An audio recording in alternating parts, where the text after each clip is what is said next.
Good evening all of you. Welcome to PG mathematics. Last class में हम लोगों ने पढ़ा था variational problem with free and moving boundary. उसके साथ ही हमने उसके लिए जो नेसेसरी कंडीशंस होती हैं वो देखी थी। उनमें कुछ ट्रांसवर्सलिटी कंडीशन थी और एक कंडीशन हमने पढ़ी थी ऑर्थोगोनलिटी कंडीशन, जिसमें हमारा जो एफ फंक्शन है कुछ स्पेशल टाइप का था। ठीक है, ये सब हमने बातें की थी। आज हम एग्जाम्पल पे बात करते हैं कि एग्जाम्पल आएगा तो हम उसे किस तरह से यूज करने वाले हैं। ठीक है, तो आज सबसे पहले एग्जाम्पल आप लिखेंगे। एग्जाम्पल में आपको समझना होगा, एक वेरिएशनल प्रॉब्लम है आपके पास y ऑफ x बराबर इंटीग्रेशन आपको गिवन है 0 to 1, इंटीग्रेशन गिवन है 0 to 1 √1 plus y dash square upon y dx। ये आपका फंक्शन है एंड y एट जीरो हमारे पास 0 है एंड x1 y1, क्या आप इसे 1 ना लें, x1 ले, सॉरी फिक्स बाउंड्रीज नहीं है, x1 कोई आर्बिट्रेरी पॉइंट है। ये हमारा एक सर्किल पे मूव हो रहा है। दूसरा जो पॉइंट है x1 comma y1 is moving on the circle on the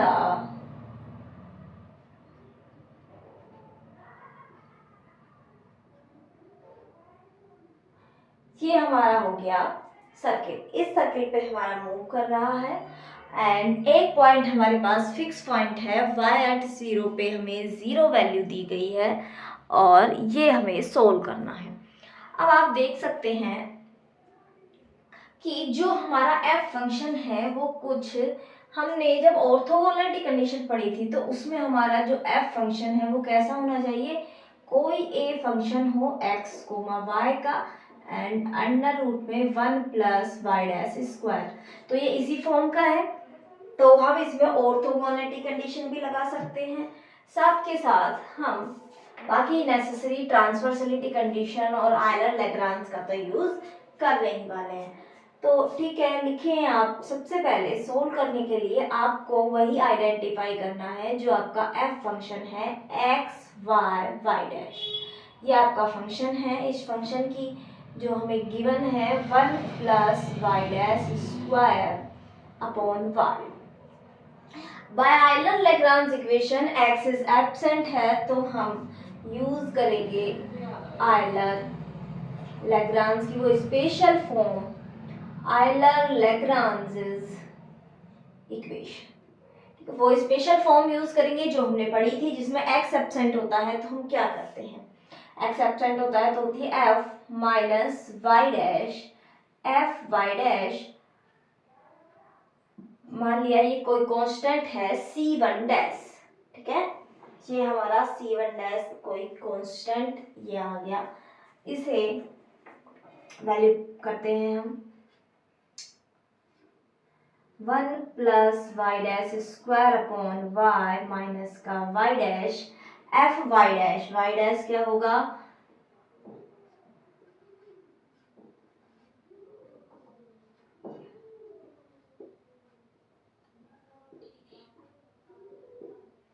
आप इसे सोल्व करेंगे, एलसीएम लेंगे तो ये बचेगा y under root 1 plus y dash square और ये कैंसिल आउट होके 1 बराबर c1 डैश। कुछ इस टाइप से हमारा बन रहा है। या फिर आप इसे लिख दें, आप इसे चेंज करके लिखें y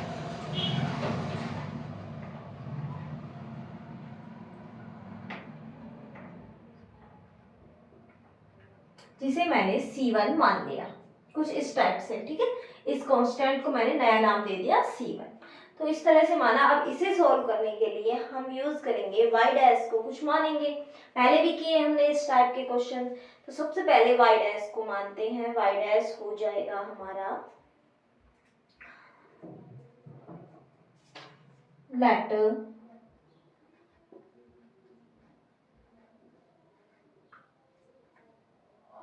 वाई डैश बराबर कोट थीटा, तो ये क्या हो जाएगा अंडर रूट 1 प्लस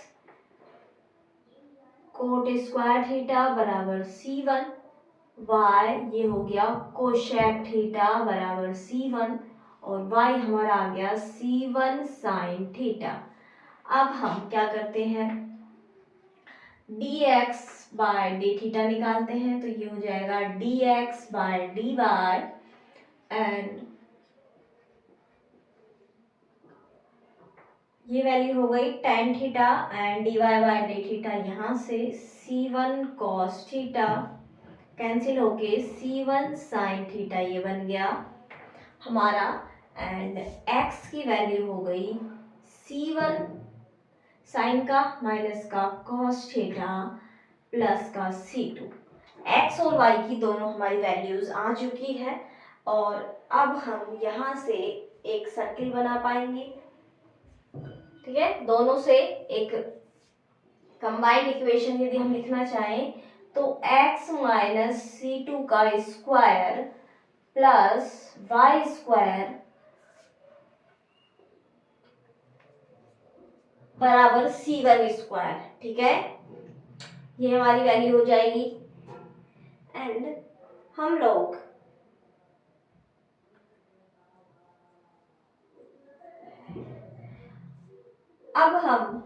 इसमें कंडीशंस को पुट करेंगे। अब दो कंडीशंस है, एक y एट 0 पे 0 एंड दूसरी है x1 y1 एक पॉइंट है, एक पॉइंट हमें इस सर्किल पे मूव होता हुआ दिखने वाला है। ठीक है, कुल मिला के ये क्वेश्चन छोड़िए वो बात, आगे हम बात करेंगे। y एट 0 पे यदि 0 है तो आप क्या करेंगे, y एट 0 पे 0 है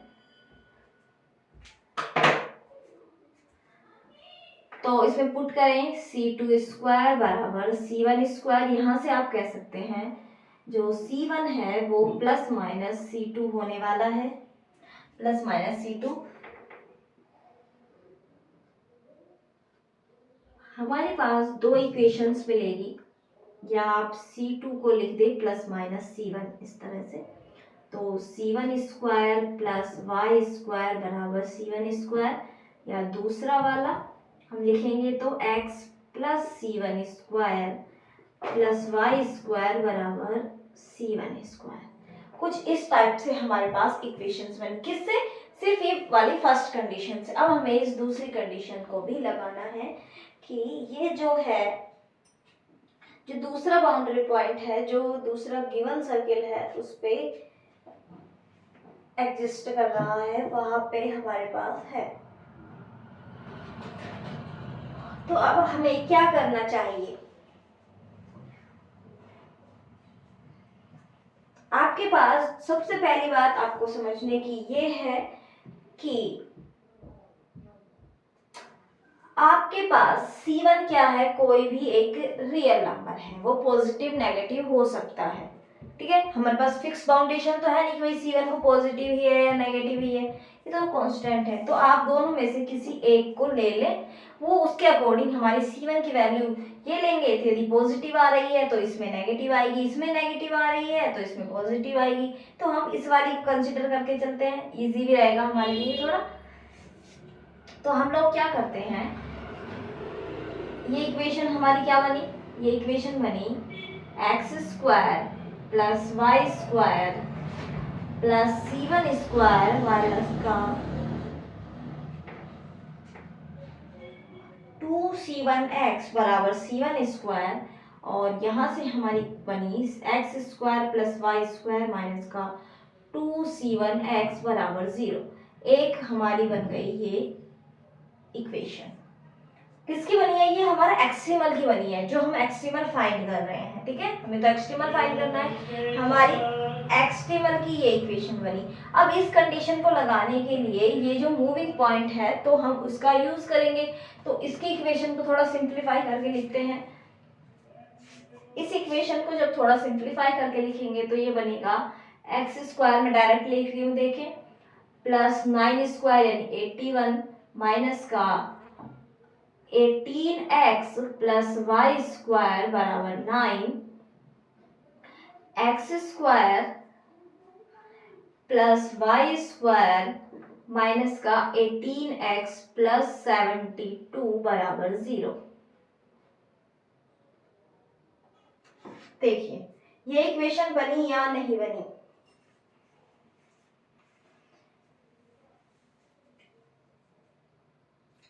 अब एक पॉइंट है, सुनिए, जो x1 y1 हमारा पॉइंट है वो इस एक्सट्रीमल पे भी लाई कर रहा है और वो हमारा इस सर्किल पे भी लाई कर रहा है। तो दोनों का कैसा पॉइंट है, वो x1 y1 कॉमन पॉइंट है। तो यदि हम इन दोनों इक्वेशंस में उस x1 y1 पॉइंट को रख दें, यदि इन दोनों इक्वेशंस में x1 y1 पॉइंट को यदि हम रख दें तो हमारे पास क्या बनेगा, दोनों पे उस पे वैल्यू क्या हो जाएगी, सेम हो जाएगी, यानी दोनों को सेटिस्फाई करेगा। तो वहां से हम कुछ कॉमन निकाल लेंगे। यहाँ से क्या है हमारे पास, x square x1 square plus y1 square बराबर 2c1x1। यहाँ से मिलेगा x1 square plus y1 square बराबर 18x1 माइनस का 72। अब हम बताएंगे कि ये दोनों लेफ्ट हैंड साइड दोनों बराबर है तो राइट हैंड साइड भी बराबर होंगे। तो क्या हो जाएगा, 2c1x बराबर 8c1x1 18x1 माइनस का 72।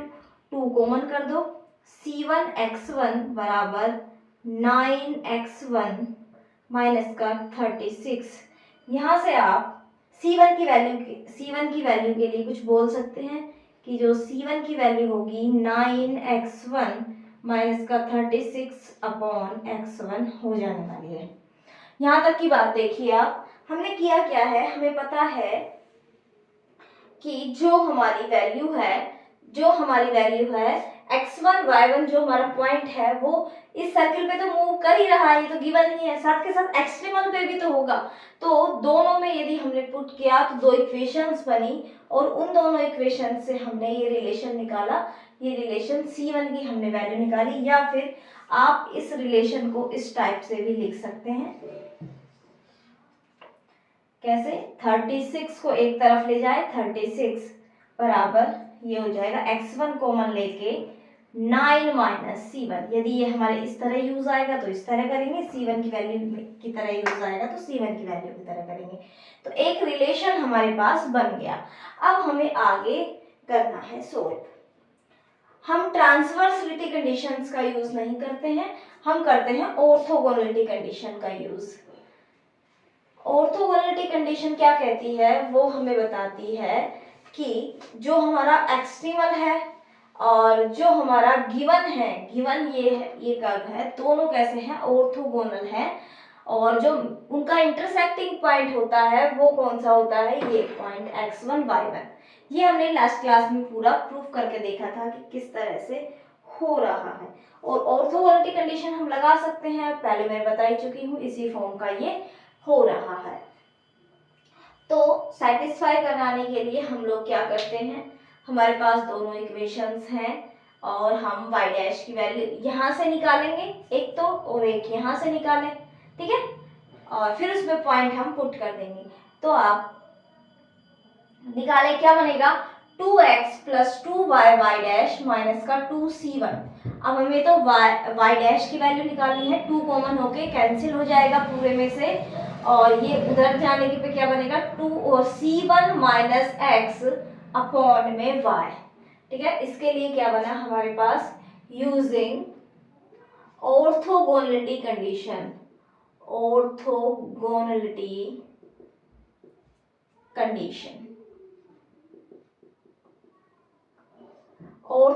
कंडीशन का यूज करेंगे तो वहां से क्या बना, अभी c1 माइनस का x upon y, c1 minus का x अपॉन y। इसी तरह हम इसके लिए निकालेंगे तो इसके लिए बनेगा 9 माइनस x, सॉरी हम है ना, देखो अब इसमें हम पॉइंट भी रखेंगे, ठीक है, बाद में रखते हैं, y बराबर -1 दोनों का, इसके लिए m1 मान लिया, इसके लिए m2, m1 m2 इतना किस पॉइंट पे, x1 कोमा y1 पॉइंट पे हमें ये पुट करना है। तो अब हम x1 और y1 को इसमें पुट कर देंगे, जरा पुट करो, x1 y1 इसमें पुट करो, कंडीशन लगाओ।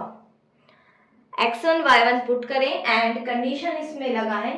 क्या कंडीशन बन रही है? x1 y1 पुट करने के बाद पुट करते हैं c1 माइनस x1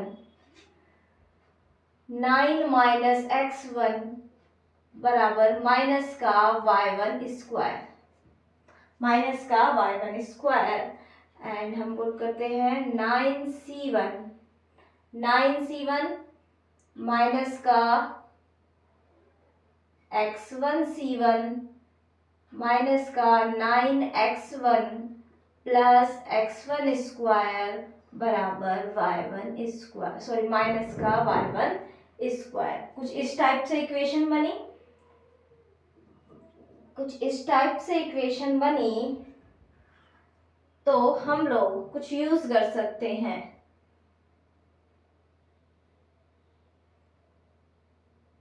इन दोनों में से कॉमन ले तो भी हमारा नहीं बनेगा। x1 कॉमन लेने पे यहां से देखो x1 square plus y1 square, यहां से हम कुछ वैल्यू उसकी पुट कर सकते हैं। x1 square minus y1 square, इसकी वैल्यू हम पुट कर देते हैं कहां से?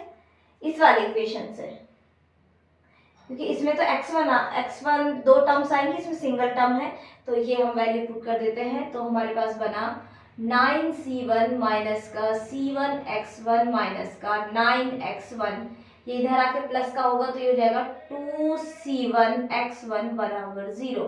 ये माइनस का 2c1 x1, ये प्लस का 2c1 x1, ये बनेगा c1 x1 माइनस का 9x1 प्लस का 9c1 बराबर में 0। ये हमारा बन गया।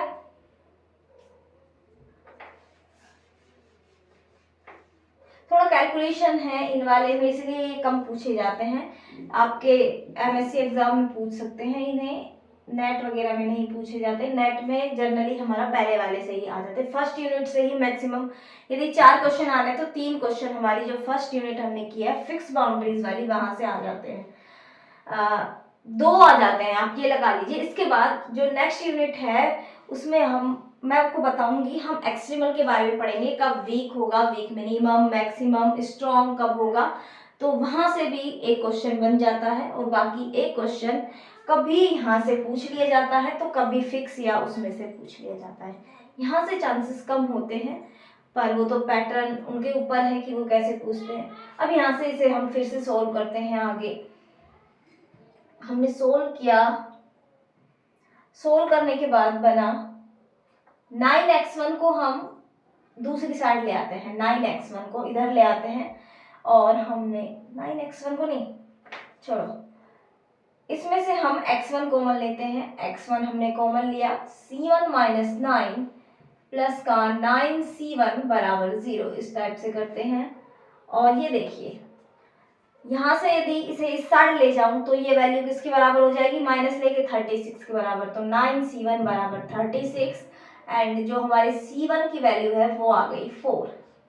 c1 की वैल्यू कैसे आ गई? 4। हम ये एक्सट्रीमल लेके चलेंगे थे, तो एक्सट्रीमल आ गया x minus 4 square plus y square बराबर 16। ये हमारा आ गया एक्सट्रीमल कर्व और यही हमारा क्या है? आंसर। ये क्या है? हमारा आंसर होने वाला है। हमारा एक्सट्रीमल निकल गया, ये हमारा आंसर होने वाला है। इसके साथ ही वो आपसे C1 की वैल्यू आने के बाद आपने ये तो बता दिया, वो आपसे ये पूछ सकता है कि जो ये x1 y1 पॉइंट है ये पॉइंट क्या है, ये पूछ सकता है कि वो पॉइंट क्या है। अब जो भी पॉइंट होगा वो इसको भी सेटिस्फाई करेगा, इसको दूसरे इसको भी सेटिस्फाई करेगा, है ना। तो ये तो हमारा है। अब हमें यदि ये पॉइंट निकालना है तो अब हम कैसे निकालते हैं? देखो C1 की वैल्यू हमें पता लग गई, तो इसी इक्वेशन से देखो x1 की वैल्यू निकल जाएगी। x1 बराबर 36 अपॉन 9 माइनस C1 4, तो नीचे बचा 5, 36 बाय 5। x1 की वैल्यू 36 बाय 5 है, तो अब हम y1 निकाल सकते हैं दोनों में से किसी में भी रख के। आप इसमें रख लीजिए, इन्होंने दिया ही है कि भाई इस पे है ये, तो हम इसमें पुट करते हैं।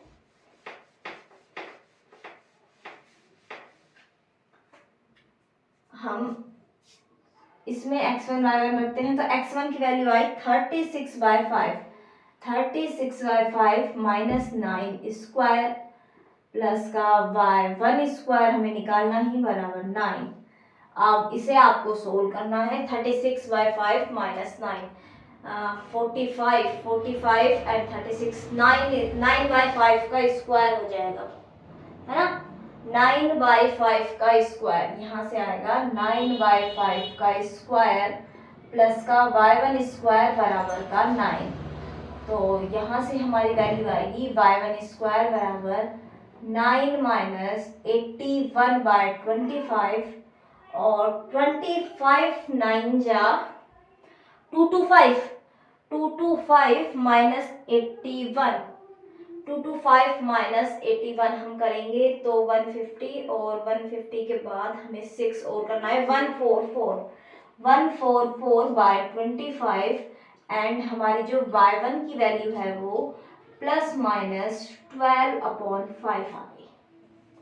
ठीक है, y1 की वैल्यू प्लस माइनस 12/5 आ गई। अब हमारा जो पॉइंट है वो पॉइंट क्या हो गया, जो x1 y1 जो हमारा पॉइंट है वो हो गया 36/5 अपॉन प्लस माइनस 12/5। दो पॉइंट्स मिले, क्यों मिले, क्योंकि अब हमने एक्सट्रीमल दो एक्सट्रीमल आए थे ना, x माइनस C1 और x प्लस C1, तो उसके अकॉर्डिंग हमें दो पॉइंट्स मिले। यदि हमें एक कंफर्म करके दे तो हम ये बता सकते हैं। ठीक है, तो हमारा ये पॉइंट हो गया, ये पॉइंट भी हमने निकाल लिया, एक्सट्रीमल भी निकाल लिया। अब वो आपसे ये भी पूछ सकता है कि इन दोनों के जो हमारे दोनों, ये एक तो हमें पॉइंट गिवन है और एक ये है, तो इन दोनों के बीच की दूरी बता दीजिए। तो आपके पास दोनों पॉइंट मिले हैं तो आप ये पॉइंट्स के बीच की दूरी वो आपसे पूछ सकता है। यहाँ पे नहीं पूछना चाहिए क्योंकि ये डिस्टेंस वाला फंक्शनल नहीं है।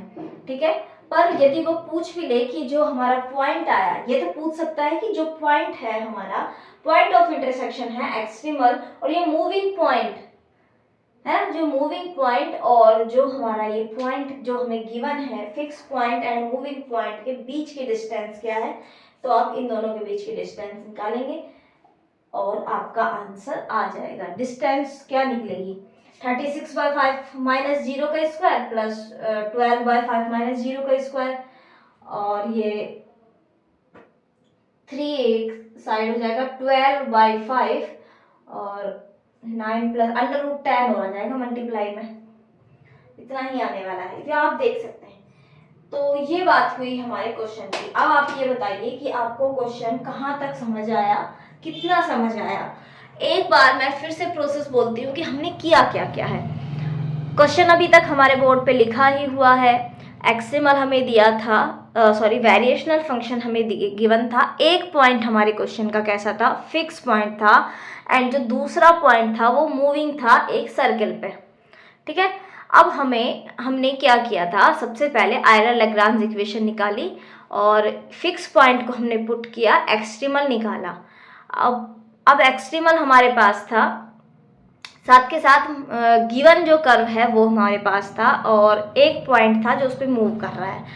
अब दोनों के लिए वो पॉइंट कैसा होगा, कॉमन होगा, उसका हमने यूज़ किया। तो हमने एक रिलेशन निकाला जिससे 36 बराबर x1 9 माइनस C1, ये हमारा हो गया। फिर इसके बाद हमने ट्रांसवर्सिटी कंडीशन का यूज़ ना करते हुए ऑर्थोगोनलिटी कंडीशन का यूज़ किया, यानी जो गिवन कर्व है और जो हमारा एक्सट्रीमल है दोनों कैसे हैं, ऑर्थोगोनल हैं। तो वो कंडीशन का हमने यूज़ किया। यूज़ करने के बाद हमारे पास C1 की वैल्यू आई। अब C1 की वैल्यू पहले वाले रिलेशन में रख के हमने x1 की वैल्यू निकाली। अब x1 की वैल्यू जैसे ही आई, एक्सट्रीमल हमारा आ गया, extremal and point x1 y1 जो हमारा मूविंग पॉइंट था वो भी हमारा आ गया। तो इस तरह आप ये क्वेश्चन करेंगे। तो एक बार के लिए आप नोट करें, यदि समझ ना आया हो तो हम आगे और भी क्वेश्चन करेंगे और आपको समझ आ ही गया होगा, वरना एक बार फिर से पीछे करके थोड़ा देख लें तो आपको समझ आ जाएगा, है ना। फिर भी ना आए, कोई इश्यू हो तो आप टेलीग्राम चैनल पे पूछ लें कि कहाँ आपको क्या डाउट आ रहा है। तो नोट करें। इस नेक्स्ट क्वेश्चन को हम करने वाले हैं। इसमें हमें दो कर्व दिए हैं, एक पैराबोला है एंड एक स्ट्रेट लाइन है। इनके बीच की शॉर्टेस्ट डिस्टेंस आपने को निकालनी है। ठीक है। सो आप कुछ ऐसे समझ सकते हैं इसे, एक ये पैराबोला है मान लिया रफली, और ये मान लिया स्ट्रेट लाइन है। ये स्ट्रेट लाइन ऐसी तो नहीं होगी शायद, स्ट्रेट लाइन कैसी होगी, ये हमारी स्ट्रेट लाइन होने वाली है जब y इज 0 तो x कैसा है 5 एंड x इज 0 तो y माइनस कुछ, हाँ कुछ इस टाइप से ही होगी।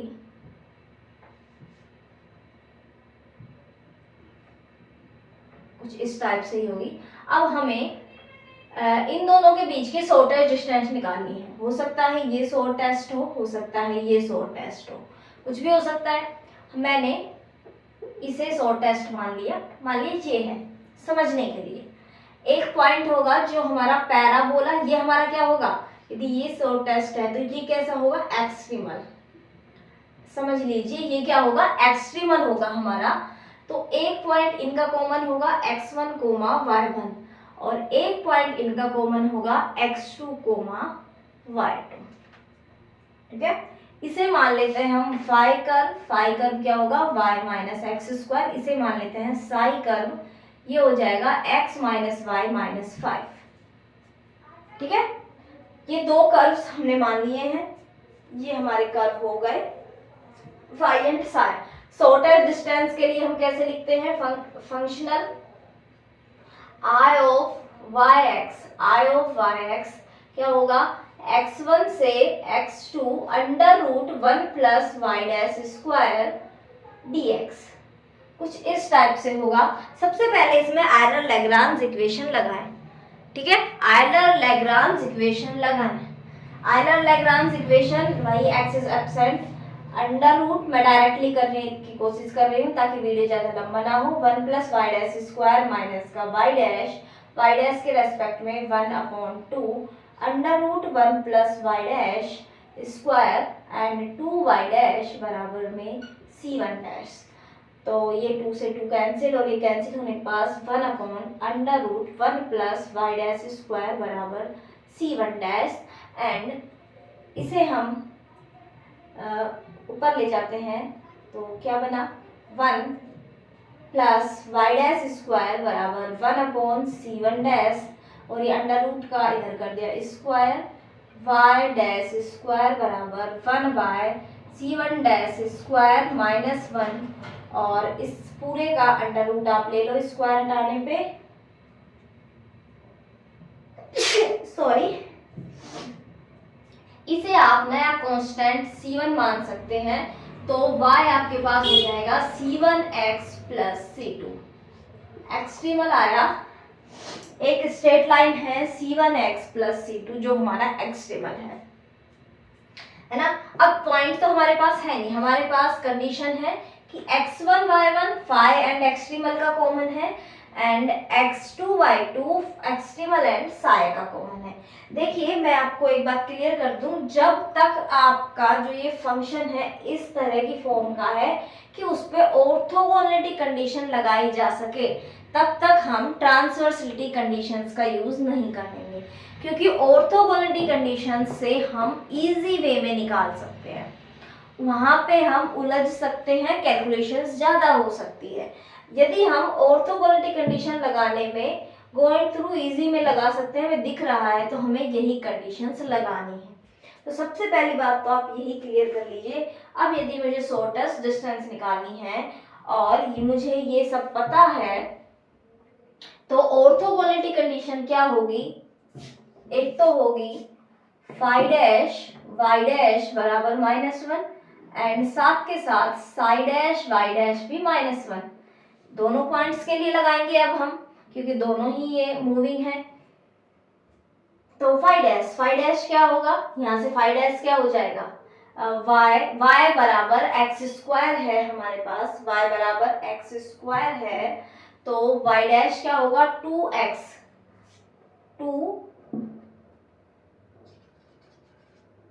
वाई डैश क्या हो गया 2x इंटू में वाई डैश यहाँ से c1 बराबर -1 और ये किस पॉइंट पे है x1 कोमा y1 क्योंकि इन दोनों का x1 कोमा y1 है तो इसमें x1 रख दिया एंड साई डैश यहाँ से साई डैश की वैल्यू क्या होगी ये इधर जाके 1 ही होने वाला है तो 1 इंटू इसकी हो गई c1 बराबर -1 ठीक है और ये किस पॉइंट पे है x2 कोमा y2 लेकिन यहाँ पे जरूरत नहीं है c1 की वैल्यू -1 आई तो x1 की वैल्यू आ गई हमारे पास पॉजिटिव हाफ। यहाँ तक क्लियर है।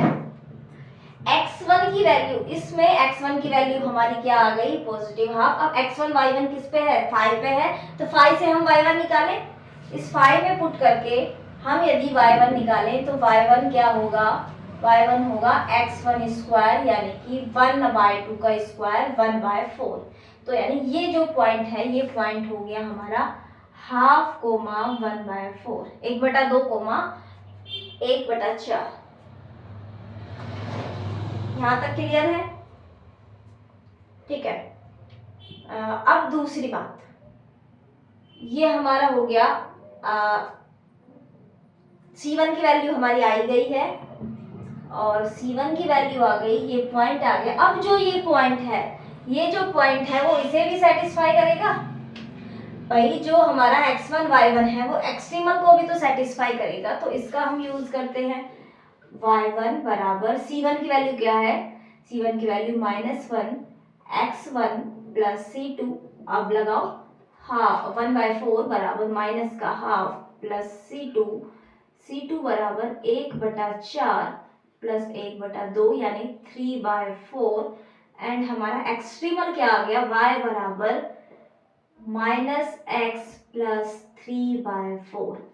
यदि आपसे केवल एक्सट्रीमल पूछा जाए एक्सट्रीमल ये है आपसे पूछी गई है शॉर्टेस्ट डिस्टेंस तो आपको डिस्टेंस निकालने के लिए जब हमें ये पॉइंट मिल गया यदि ये भी पॉइंट मिल जाए तो डिस्टेंस हम निकाल सकते हैं। अब ये जो पॉइंट है वो कॉमन पॉइंट है किसका हमारे साई कर्व का एंड एक्सट्रीमल का x2 y2 क्या है एक्सट्रीमल एंड इस साई कर्व का क्या है कॉमन पॉइंट है तो देखिए y बराबर -x प्लस 3/4 एंड यहाँ से y बराबर x -5 ऐड कर दीजिए क्या बन जाएगा 2y बराबर -5 प्लस 3/4 क्योंकि माइनस का 17/4 एंड y इज -17/8 ठीक है -17/8 ये क्या है y2 इन दोनों का कॉमन पॉइंट क्या है x2 y2 है तो ये y2 की वैल्यू आई जब y2 आ गया तो आप x भी निकाल सकते हैं तो x1 क्या होगा x1 होगा y1 प्लस दोनों में से किसी में भी पुट कर दें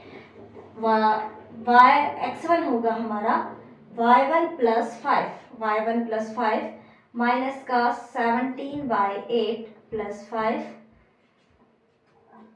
ये हो गया 40 और माइनस का हो गया 17 तो ये हो गया 23/8 सॉरी x1 नहीं x2 तो x ये वाला पॉइंट हमारा क्या आ गया ये पॉइंट आ गया 23/8 कोमा माइनस का 17/8। चेक करें एक बार कैलकुलेशन में कहीं मिस्टेक तो ना हो। अब सिर्फ हमें निकालना रह गया हमारा लास्ट टास्क है शॉर्टेस्ट डिस्टेंस तो शॉर्टेस्ट डिस्टेंस निकालने के लिए हम क्या करेंगे ये पूछा गया क्वेश्चन है एमएससी एग्जाम्स में आरयू हुई मत्स्य यूनिवर्सिटी है ये हमारी स्वामी विवेकानंद वगैरह इन सब में काफी पूछा गया। राजस्थान में ये जो यूनिवर्सिटीज चल रही हैं हमारी जो भी गवर्नमेंट है प्राइवेट है ये पूछा जाता है ये वाला क्वेश्चन इंपॉर्टेंट है उन सब के लिए तो अभी हमें शॉर्टेस्ट डिस्टेंस निकालनी है इन दोनों की निकाल दो क्या होगी मान लिया वो डिस्टेंस d है तो उसकी वैल्यू होगी -23 सॉरी प्लस का 23/8 माइनस का हाफ का स्क्वायर प्लस माइनस का 17/8 माइनस का 1/4 का स्क्वायर का अंडर रूट तो आप इसे सोल्व करेंगे तो ये आ जाएगा 19/8 √2 ये इसका आंसर होने वाला है। ये क्या होने वाला है इसका आंसर 19/8√2। तो ये इम्पोर्टेंट क्वेश्चन है उन सभी के लिए जो अपने MSc एग्जाम्स की तैयारी कर रहे हैं। तो आप ये देख सकते हैं कि हम कैसे कर रहे हैं। मैंने पूरा सोल्व कर दिया है, सिर्फ लैंग्वेज नहीं लिखी है, वो मैं बोलती जा रही हूँ, तो आप लिख सकते हैं, ठीक है ना। अब नेक्स्ट क्वेश्चन एक और करते हैं जिसमें हमारी ऑर्थोगोनलिटी कंडीशन का यूज नहीं हो रहा है। एक और क्वेश्चन की बात करते हैं। इस क्वेश्चन में अभी पहले जो हमने 2 क्वेश्चंस किए हैं उससे एक डिफरेंस है कि यहाँ पे आप ऑर्थोगोनलिटी कंडीशन नहीं लगा सकते। आपको दिख रहा होगा फंक्शन देख के कि आप नहीं लगा सकते, तो यहाँ पे हम ट्रांसवर्सिलिटी कंडीशन का यूज करेंगे। ऑर्थोगोनलिटी कंडीशन जब यूज नहीं आए तो ट्रांसवर्सिलिटी का यूज करें। जहां तक हो ऑर्थोगोनलिटी का यूज करेंगे तो हमारा इजी वे में क्वेश्चन होगा, कम कैलकुलेशन में होगा। तो सबसे पहले एफ हमारा ये फंक्शन है। एफ जो फंक्शन है वो हो गया हमारा y dash square plus 2y y dash plus y square. इसमें हमें यूज करने हैं आयलर लैग्रांज। तो क्या होगा f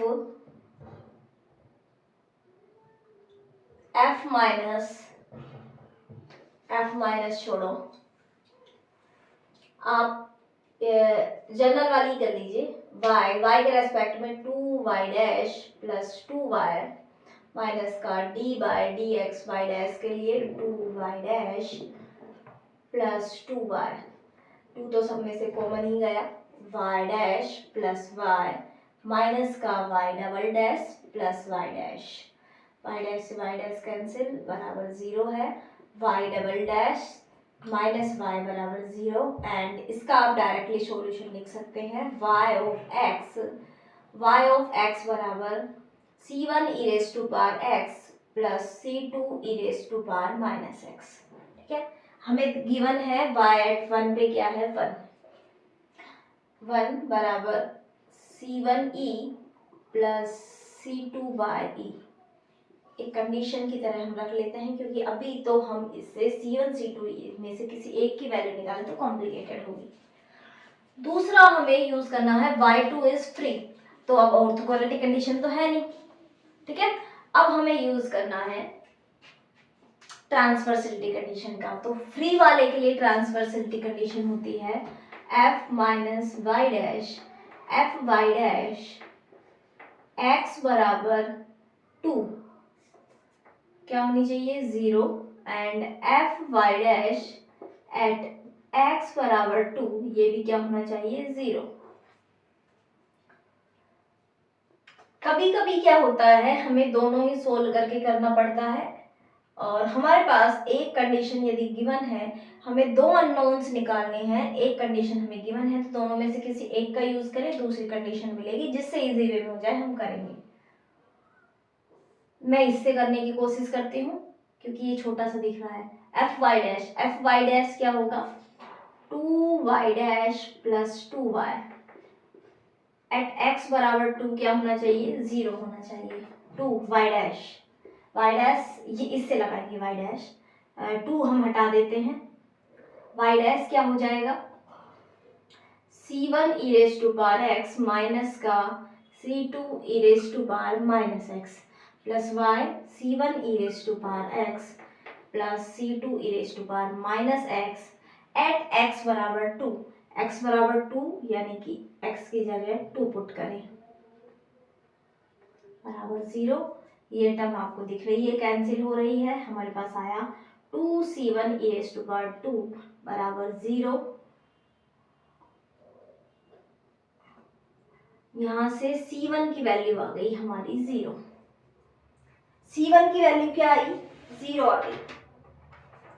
c1 की वैल्यू जब 0 आ गई तो c2 की वैल्यू यहाँ से निकालें, यहाँ से c2 की वैल्यू आ गई हमारी e। तो हमारा एक्सट्रीमल यहाँ से क्या बना y ऑफ x बराबर c1 0 c2 है e raise to power minus x यानी e पे पावर 1 माइनस x, ये हमारा आंसर है।